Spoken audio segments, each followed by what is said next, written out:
8.1 investigating waters disappearing act. देखिए, हम कभी देखते हैं कि कहीं बारिश के टाइम बहुत पानी भर जाता है, लेकिन 1-2 दिन बाद हम देखते हैं कि वो पानी वहाँ से कम हो जाता है। गड्ढों में पानी भर जाता है तो हम 1-2 दिन बाद देखते हैं तो उनमें कम दिखाई देता है। या फिर जब बारिश आती तो आपने देखा होगा सड़कों पर, रोड पर पानी भर जाता है, और जब बारिश बंद हो जाती है तो थोड़ी देर में वो गायब हो जाता है पानी, और अगले दिन देखेंगे और कम हो जाता है, अगले दिन देखेंगे और कम हो जाता है, फिर वो सूख जाता है। तो ये जो पानी है ना, ये कहाँ डिसअपियर हो जाता है, कहाँ गायब हो जाता है, ये पानी ना कहाँ गायब हो जाता है। इसका इन्वेस्टिगेशन करते हैं हम कि ये पानी कहाँ गायब हो जाता है। पानी के डिसअपियर होने की जो एक्ट है ना, उसको इन्वेस्टिगेट करते हैं। It is a rainy morning, सुबह सुबह बारिश हो रही थी। While going to school, Avi and Thirav observe that there are a lot of water puddled in the playground. तो जब थीरव और आवी स्कूल जा रहे थे तो उनके ग्राउंड में बहुत सारा पानी भर गया था। दैट इवनिंग, उसी शाम को जब वे खेलने के लिए, when they go to play, they are surprised. That evening when they go to play, they are surprised to observe that some of the water in the puddles had disappeared। तो जब शाम को वो खेलने जा रहे थे तो जो गड्ढों में, पडल्स होते गड्ढे, गड्ढों में जो पानी भरा था ना वो डिसअपियर हो गया था। उनमें से कुछ पानी जो है ना वो डिसअपियर हो गया था। वे देखो, सुबह तो गड्ढों में पानी भरा था, सुबह तो पानी भरा था, बहुत सारा पानी भरा था, लेकिन शाम को देखा तो उसमें से कुछ जो पानी है ना वो डिसअपियर हो गया था, गायब हो गया था। तो कहाँ गायब हो गया था? हैव यू एवर नोटिस्ड, क्या आपने कभी नोटिस किया है? Have you ever noticed water in the puddles disappearing? हाँ, नोटिस किया है। बारिश होती जब गड्ढों में पानी भर जाता है और कुछ देर बाद देखते हैं तो कम हो जाता है। वे डज इट गो, वो पानी कहाँ चला जाता है? डिस्कस विद योर फ्रेंड्स, अपने फ्रेंड्स से डिस्कस करें कि वो पानी कहाँ चला जाता है। Where else have you seen water disappearing? इसके अलावा क्या तुमने कभी पानी को गायब होते देखा है? अगर गायब होते देखा है तो कहाँ कहाँ गायब होते देखा है? आपने जल को और कहाँ कहाँ गायब होते देखा है? Can you think of a possible reason why this happens? देखिए, जब कपड़े सुखाते हैं तो गीले होते हैं और वो सूख जाते हैं तो जो उनमें पानी होता है वो गायब हो जाता है, और कहीं पर पानी बिखर जाता है तो हम थोड़ी देर बाद देखते हैं तो सूख जाता है। तो इस तरह से हम जो वाटर है ना उसको डिसअपियर होते हुए देखते हैं। Can you think of possible reason why this happen? तो इसका क्या कारण हो सकता है? पानी के गायब होने का क्या रीजन हो सकता है? अभी थीरव कहता है, I think the water has been absorbed by the soil on the playground. मुझे ऐसा लग रहा है, मैं ये सोचता हूँ, प्लेग्राउंड जो है ना उसके ऊपर पानी भर गया था, तो जो प्लेग्राउंड है ना उसने पानी को सोख लिया था, मुझे ये लगता है। What do you think about it? आप इसके बारे में क्या सोचते हो? हाँ, ये भी हो सकता है कि प्लेग्राउंड ने पानी को सोख लिया। You might have observe that after washing the utensils, बर्तनों को जब हम धोते हैं तो गीले होते हैं। Water left on the surface of the utensils, और उनके ऊपर पानी होता है, उनकी जो सरफेस होती है ना उनके ऊपर पानी होता है। Dries up after some time, लेकिन कुछ देर बाद वो सूख जाते हैं। Does the reason you thought earlier to explain water disappearance apply on this case also? तो क्या ये जो है, ये जो रीजन, जो ये वाला रीजन है कि ग्राउंड ने पानी को सोख लिया होगा, एब्जॉर्ब कर लिया होगा प्लेग्राउंड ने, तो क्या यहाँ पर भी जो यूटेंसिल्स हैं उन्होंने पानी को एब्जॉर्ब कर लिया होगा? यहाँ पर भी यही रीजन है। आवी wonders if water has sipped through the surface of the utensils. आवी सोच रही थी कि जो बर्तन है उनकी सरफेस जो है उन्होंने भी पानी को सोख लिया था क्या उन्होंने भी पानी को सोख लिया था? आवी ये सोच रही थी। आवी को ये अचंभा हो रहा था कि हो सकता है जो बर्तन है उनकी जो सरफेस है उन्होंने भी पानी को सोख लिया होगा। थीरव कहता है, थीरव सोचता है that water does not seep through the surface of the utensils, कि जो बर्तन होते हैं ना वो पानी को नहीं सोखते हैं, जो बर्तन होते हैं ना बर्तन, वो पानी को नहीं सोखते हैं। Design an activity to investigate whose idea is correct. तो आप ये बताइए, कोई एक्टिविटी बनाइए और इससे ये बताइए कि इनमें से कौन सही है। क्या जो बर्तन है वो पानी को सोख लेते हैं, क्या जो बर्तन है वो पानी को नहीं सोखते, इनमें से कौन सही है। इसके लिए आप एक एक्टिविटी बनाइए जिससे ये पता लग जाए कि कौन सही है। इसके लिए हम एक एक्टिविटी ये वाली कर सकते हैं। एक थाली लेते हैं, एक थाली लेंगे और उसके अंदर पानी भर देंगे। इसके अंदर हम पानी भर देंगे और इसके अंदर रख देंगे एक जग रख देंगे या कोई भी डिब्बा रख देंगे। एक हम जग रख देते हैं, इसके अंदर जग रख देंगे।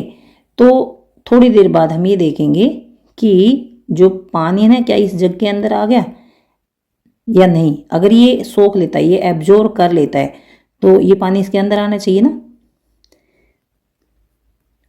तो हम देखेंगे पानी जो है ना जग के अंदर नहीं आता है, तो इसका मतलब जो यूटेंसिल्स जो होते हैं ना वो पानी को एब्जॉर्ब नहीं करते हैं।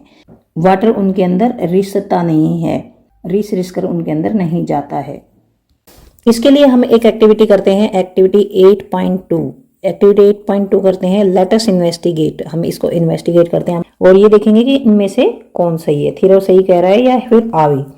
Take a tablespoon of water on a steel plate. एक स्टील की प्लेट लेनी है और उसके ऊपर थोड़ा सा पानी डाल देना है, जैसे कि इस फिगर में है। यहाँ पर ये स्टील की एक प्लेट ले ली है और ये पानी डाल दिया है इसके ऊपर। Observe whether water seeps through to the other side of the plate. और हम ये ऑब्जर्व करेंगे कि जो ये वाटर है ना, वाटर ये इस प्लेट में सोख लिया कि नहीं, कि इसकी दूसरी तरफ चला जाता है या नहीं जाता है। Keep observing this at regular intervals until the water completely disappear. और थोड़ी थोड़ी देर बाद हम ये देखते रहेंगे कि क्या ये जो पानी है ये गायब हो रहा है। What do you infer? आप क्या देखते हैं? In this activity enough to come to the conclusion that water does not seep through a steel plate. तो इस एक्टिविटी में हम ये देखते हैं कि ये जो वाटर है ना ये प्लेट की दूसरी तरफ नहीं जाता, मतलब प्लेट इसको सोखती नहीं है वाटर को। If water does not seep through the steel plate, अगर ये प्लेट इसको सोखती नहीं है, एब्जॉर्ब नहीं करती है, ये जो पानी है इसमें रिश्ता नहीं है दूसरी तरफ, तो फिर वेयर हैज द, तो वाटर कहाँ चला गया, तो फिर पानी कहाँ चला जाता है।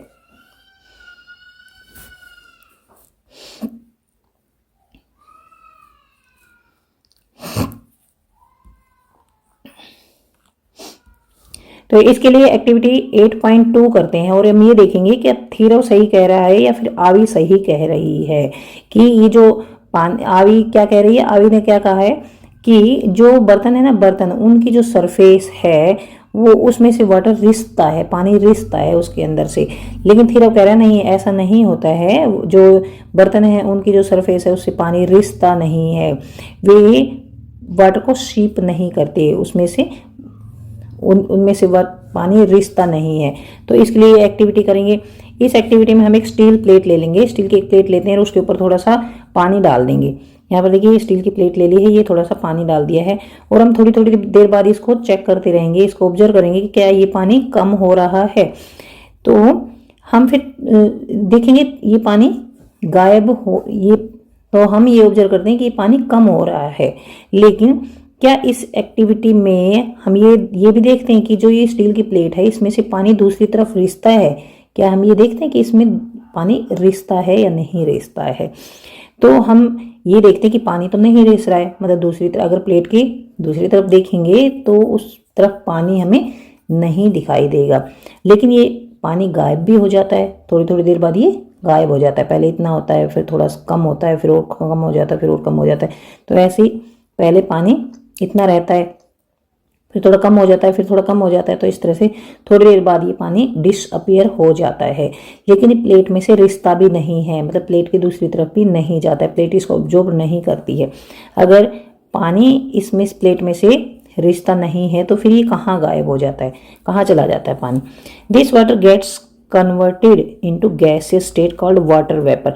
तो ये जो वाटर है ये गैस में कन्वर्ट हो जाता है। ये जो वाटर है ये इसकी गैसियस स्टेट में कन्वर्ट हो जाता है। और वाटर की गैसियस स्टेट को क्या कहते हैं? Water vapour. मतलब जो पानी है ना ये वेपर्स में बदल जाता है। जो पानी है ना ये इसकी भाप बन जाती है, इसकी छोटी छोटी बूंदें बन जाती है और बूंदें बन बनकर ऐसे ये ऊपर की तरफ उड़ती रहती हैं और ये एनवायरनमेंट में सारा पानी चला जाता है। The water vapour is another state of water. तो यहाँ पर ये ध्यान रखना है कि जो वाटर वेपर है ना, ये एक और स्टेट ऑफ वाटर है। Water vapour is another state of water. Let us think of another observation where you notice the water disappearing. हम इसके लिए एक और ऑब्जर्वेशन देखेंगे जिसमें हम ये देखेंगे कि पानी जो है ना वो डिसअपीयर हो रहा है। वाइल मेकिंग डोसा, जब डोसा बनाते हैं, we sprinkle some water on the hot pan. तो जो गर्म बर्तन होता है उसके ऊपर थोड़ा थोड़ा पानी छिड़कते हैं हम, एंड इट डिसअपीयर्स, और ये पानी उड़ जाता है, गायब, और ये पानी गायब हो जाता है। वेयर डज इट गो, ये पानी कहाँ चला गया? जो डोसा का जो ये तवा होता है उसके ऊपर थोड़ा थोड़ा पानी छिड़का जाता है, तो थोड़ी देर में ये देखते हैं पानी गायब हो जाता है। तो ये पानी कहाँ गायब हो जाता है? वेयर डज इट गो, कहाँ चला जाता है? इसकी भी वाटर वेपर्स बन जाती हैं। जो तवा होता है ना वो गर्म होता है, उसके ऊपर पानी डाला जाता है तो पानी भी गर्म हो जाता है, उसकी वाटर वेपर्स बन जाती हैं और फिर वो एनवायरनमेंट में चला जाता है और हमें लगता है वो गायब हो गया है। जबकि क्या होता है, वाटर जो है ना, वाटर वो लिक्विड से गैसियस फॉर्म में चेंज हो जाता है। वो वाटर लिक्विड होता है और वो गैसियस स्टेट में कन्वर्ट हो जाता है। गैसियस स्टेट को क्या कहते हैं? वाटर वेपर कहा जाता है, जो कि वाटर की एक और स्टेट होती है। Water vapour is actually invisible.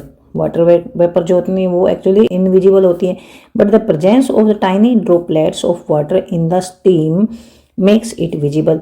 लेकिन जो भाप होती है ना, भाप, उसमें हम इन छोटी छोटी ड्रॉपलेट्स को देख सकते हैं। वाटर वेपर्स वैसे तो इनविजिबल होती है, हमें दिखाई नहीं देती, लेकिन बहुत सारी वाटर वेपर्स इकट्ठी होती हैं, छोटी छोटी ऐसे इकट्ठी हो जाती हैं, तो फिर हमें ये भाप के रूप में ये दिखाई देती हैं। आपने देखा होगा जब जो कुकर होता है, कुकर, उसमें से भाप निकलती है, या जब पानी गर्म करते हैं तो उसमें से भाप निकलती है, स्टीम निकलती है। तो जो स्टीम होती है ना वो किससे बनती है? जो वाटर वेपर्स होती है ना, वाटर वेपर्स वो थोड़ी बड़ी हो जाती है। वाटर जैसे छोटी वाटर वेपर है ये, और ये इसके साथ टच होकर दूसरी वाटर वेपर के साथ टच होकर थोड़ी बड़ी हो जाती हैं, तो ये ड्रॉपलेट्स बन जाती हैं, मतलब बूंदें बन जाती हैं, और ये सारी बूंदें मिलकर भाप बनाती हैं, स्टीम। तो ये हमें फिर दिखाई देती हैं। लेट अस ड्रॉ, हमें ये ड्रॉ करना है जो वाटर है ना, ये वाटर वेपर्स में कैसे चेंज हो गया है। Draw a detailed sketch with labels and caption about what happens to the water, कि वाटर के साथ क्या हुआ, ये सब हमें ड्रॉ करना है। मतलब इसकी एक हमें पिक्चर बनानी है और उस पर लिखना है ये वाटर वेपर्स हैं, ये वाटर है, ये गैसियस स्टेट है, ये लिक्विड स्टेट है, इस तरह से। The water which is sprinkled on the hot pan gets converted into steam. देखिए जो गर्म तवा था उसके ऊपर पानी छिड़का था। The water which is sprinkled on the hot pan, ये गर्म तवे पर इसको छिड़का था, तो ये स्टीम में कन्वर्ट हो जाती हैं। Steam is actually water vapour. Steam जो होती हैं वो वास्तव में वाटर वेपर ही होती हैं। Some part of which converted into water droplets, और इसका कुछ हिस्सा जो है वो पानी की छोटी छोटी बूंदों में बदल जाता है। मैंने पहले ही बता दिया ना, वाटर वेपर्स बहुत ही ज़्यादा छोटी छोटी होती हैं, और जब ये एक दूसरे के पास आती हैं तो ये बूंदें बन जाती हैं, और ये बहुत सारी बूंदें जब इकट्ठी होती हैं तो ये मोटी मोटी होती हैं, और फिर हमें ये दिखाई देती है। मतलब ये स्टीम हमें दिखाई देती है, क्योंकि जो वाटर वेपर है ना वो ड्रॉपलेट्स बन जाती है, उनकी ड्रॉपलेट्स बन जाती हैं, जो कि वाटर वेपर से मोटी मोटी होती हैं, साइज में बड़ी होती हैं, इसलिए फिर वो हमें दिखाई देती हैं। Steam is actually water vapour, some part of which converts into water droplets. Steam भी वाटर वेपर्स होती हैं और इसका कुछ पार्ट जो है ना वाटर ड्रॉपलेट्स बन जाता है, इसलिए फिर हमें दिखाई देती है। The process of conversion of water into its vapour state is called evaporation. देखिए वाटर से वाटर वेपर्स बनना, वाटर से वाटर वेपर्स बनना, ये जो प्रोसेस है इसको कहते हैं इवेपोरेशन। इवेपोरेशन, किसी बर्तन में वाटर है और जब ये गर्म होकर ऊपर उड़ता है, ये मतलब वाटर से वाटर वेपर्स बनता है, तो ये ऊपर उड़ता है, और इस प्रोसेस कहते हैं evaporation. The process of evaporation takes place continuously even at room temperature. Room temperature पर भी, मतलब कम टेम्परेचर पर भी ये इवेपोरेशन की प्रोसेस जो है ना वो चलती रहती है, लगातार होती रहती है। Can you think of other examples of evaporation, क्या इसके और एग्जाम्पल्स आप दे सकते हैं? हाँ, जब पानी को गर्म किया जाता है या फिर चाय बनाई जाती है, दूध को गर्म किया जाता है, तो फिर उसमें जो पानी होता है उसकी वाटर वेपर्स बन जाती हैं और इवेपोरेशन होता है। और जैसे कपड़े धोते हैं, कपड़ों को जब सुखाते हैं, कपड़े जब धोते हैं तो गीले होते हैं और जब उनको सुखाया जाता है तो इवेपोरेशन होता है उनमें और फिर पानी तो उसमें से उड़ जाता है, तो फिर कपड़े सूख जाते हैं। ड्राइंग ऑफ वेट क्लोथ्स, जो गीले कपड़े होते हैं उनका सूखना। मोप्ड फ्लोर, तो फर्श पर जब पोछा लगाते हैं तो गीला होता है लेकिन थोड़ी देर बाद में सूख जाता है। स्वेट ऑन आवर बॉडी, हमारे शरीर पर पसीने आते हैं, थोड़ी देर में सूख जाते हैं। तो ये सभी इवेपोरेशन के एग्जाम्पल हैं, ये इवेपोरेशन के एग्जाम्पल्स हैं। Now what do you think is the reason for the disappearance of water from the puddles. तो अब आपको ये पता लग गया होगा, जब बारिश होती है तो गड्ढे भर जाते हैं पानी से, गड्ढों में पानी भर जाता है, लेकिन हम ये देखते हैं कि 1-2 दिन बाद ये पानी गायब हो जाता है। तो ये आपको समझ आ गया होगा कि ये पानी कैसे गायब हो जाता है। इज इट ड्यू टू, क्या किसके कारण हो जाता है? Seeping of water into ground, क्या ये जो पानी है ये ग्राउंड के अंदर रिस जाता है, जमीन के अंदर रिस जाता है, या फिर इवेपोरेशन ऑफ वाटर, या फिर ऊपर उड़ जाता है, या फिर दोनों कारणों से। तो देखिए, जो जमीन होती है, जमीन में तो पानी अंदर जा सकता है, जमीन जो है उसमें यहाँ पर जैसे जमीन की जो सरफेस होती है ना, सरफेस, इसमें होल्स होते हैं, छोटे छोटे छेद होते हैं, उनमें से ये पानी नीचे की तरफ रिसता है, इसमें सीप होता है, seeping of water into the ground, ground के अंदर ही पानी रिसता है। और जो ये पानी है ना, ये इवेपोरेट भी होता है, मतलब ऊपर भी उड़ता है। तो इसमें दोनों होते हैं, गड्ढों में जब पानी भर जाता है तो कुछ पानी तो नीचे की तरफ रिसता है और कुछ पानी इवेपोरेट होकर ऊपर उड़ जाता है। तो इसका आंसर आएगा बोथ ऑफ दीज। तो इसका आंसर आएगा थर्ड, बोथ ऑफ दीज, कि इवेपोरेट भी होता है और सीपिंग ऑफ वाटर भी होता है। Hand sanitiser disappears as you rub it on your hands. जब हम अपने हाथों पर सैनिटाइजर लगाते हैं और हाथों को रगड़ते हैं तो ये सैनिटाइजर जो है ना, ये डिसअपियर हो जाता है, गायब हो जाता है। क्यों हो जाता है इसके साथ? क्योंकि जो सैनिटाइजर है ना वो भी इवेपोरेट हो जाता है, क्योंकि जब हम अपने हाथों को रगड़ते हैं तो हीट प्रोड्यूस होती है, तो उसमें गर्मी प्रोड्यूस होती है और उससे फिर जो सैनिटाइजर है ना वो गर्म होता है और तो उसकी वेपर्स बन जाती हैं और वो इवेपोरेट हो जाता है, उसकी वेपर्स बन जाती हैं, तो इसी कारण फिर वो डिसअपियर हो जाता है। अब हम पढ़ते हैं 8.2 अनदर मिस्ट्री, एक और रहस्य। 8.2 एक और रहस्य, कि जैसे अभी हमने पढ़ा है कि जो वाटर है ना वो डिसअपियर हो जाता है, अपने आप ही गायब हो जाता है। तो ये हमें बड़ा अजीब लगा है कि क्यों गायब हो जाता है। तो इसी तरह से हम एक और मिस्ट्री के बारे में पढ़ेंगे।